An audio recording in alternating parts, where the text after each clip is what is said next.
Hey guys, I thought I would do a little tutorial today for y'all on this image, especially because it's a real interesting one. It's one of my favorites of the year, but also there's a lot of harsh light going on here. This final image doesn't look like it, right? You can see this bolt clear as day, kind of, even though it's real bright back there, you can see that bolt, you can see the foreground lit up. So it's nicely balanced, there's no halos on the horizon, it's nicely balanced, but the original file, I'm going to reset this so I can kind of show you what it looked like. When I first decided to edit it, I thought it was, a lot of the interesting stuff is over here, so I did a 16:9 crop, something like this. And so the original, you can see, foreground, super dark, can't see much, and the lightning bolts are even kind of hard to see compared to this.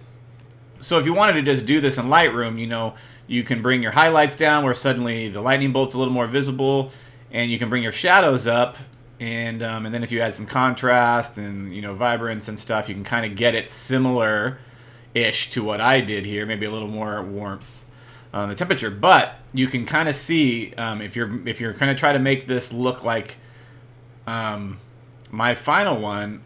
There's a very faint little white line here where there's some haloing here, and then over here it's really emphasized even more than it was on the base raw file.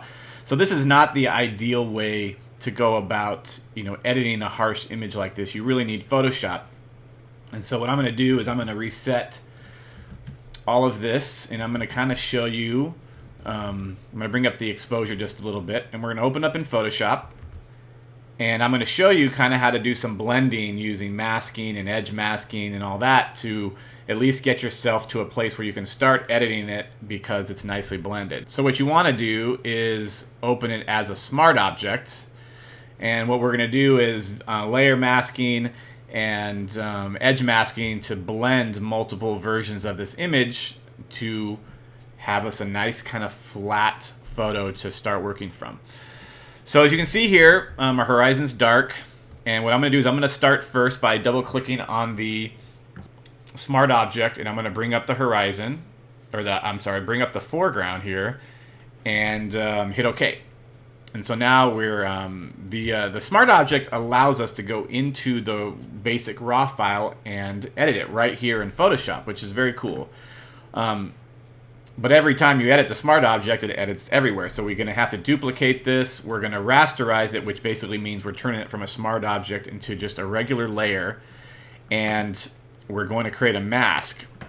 Now, what we need to do now is we're trying to blend this smart object, which we now need to reset back to 0 on the shadows. So we'll go back in there, reset to 0.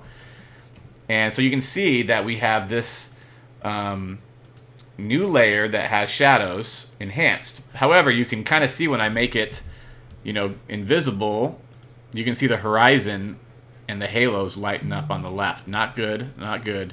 And over here. So we're going to blend it. Now what we want to do to make this blend really, really cool is we've got to create an edge mask. So you go over here and select Quick Selection Tool, click on your new layer, and what we're trying to do is we're trying to select the horizon here.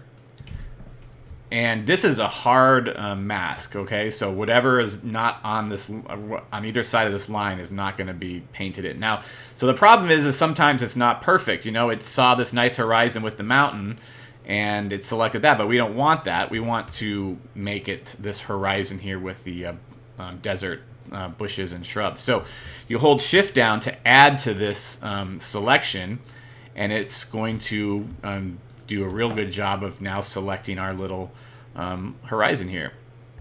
So what I want to do though is I want to paint in the shadows. So I'm going to go to select and invert this selection, and then I'm going to save this selection as horizon so I can use it later. Alright, so we've got our selection here, and I'm going to go to my map. I'm going to deselect it. I'm going to invert our mask. So now we're just looking at the bottom layer. I'm going to click on the mask. I'm going to go to Load Selection. I'm going to find my horizon mask and hit OK. And then I'm going to take my brush, 70%, whatever you want, and I'm going to slowly paint in the horizon here. And then I'm going to hit Deselect. And now you can see that we have painted in the shadows and there's no haloing happening. You know, I can look in here, zoom in, and you can clearly see that just the bushes are getting lit up. Over here, just the foreground is lit up. So that's great. That's pretty awesome. And so what we're going to do now is we also need to brush in this part. We need to get this down. And let's see here. I'm going to create a new smart object. And I don't really need to do this, but I'm going to bring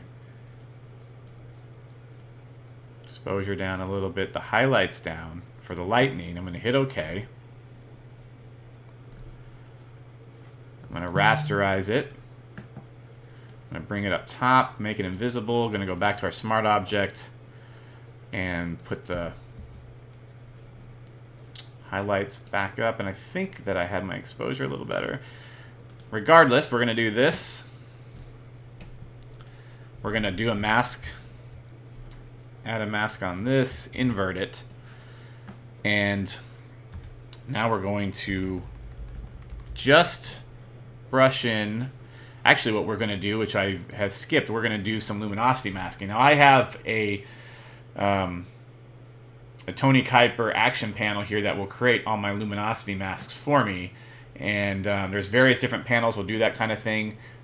This is a little bit more in depth, so if you don't have luminosity masking, we can also do it a different way. But I'm going to create these masks, which will allow me to go to my mask here and select the really light parts of this image. So I can select the bright brights. You can see these marching ants. I'm going to go here, go back to my mask, and now I'm going to brush in this. Now, and it's a little too heavy for me. I'm going to go back to like 30%. And I'm going to try to brush it in. I'm going to be very even with it all over this area because I don't want it to look like it stands out too much. So I'm just brushing in very evenly. I might even overlap this way.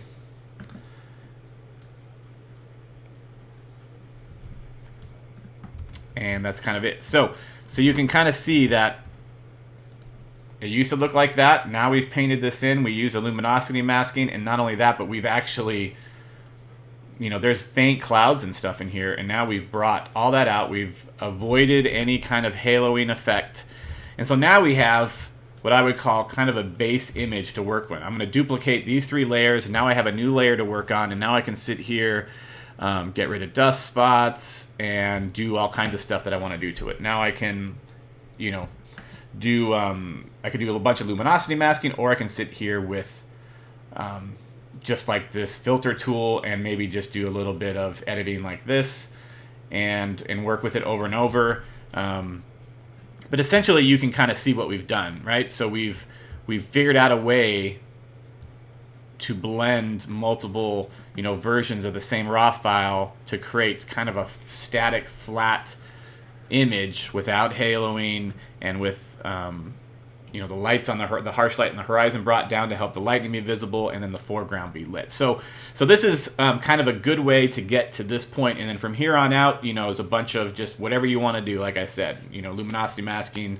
just some contrast, whatever you want to do. But this is a technique that I think is a real good skill to have for especially storm photography, where you never know what it's going to be like. You know, you do have these scenes with harsh light and contrasting foreground and sky, and you really want to avoid that halo effect and the HDR kind of you know, look, which is not great. So hopefully that helped. Again, if you have any questions, ask them below, and we'll see you guys again.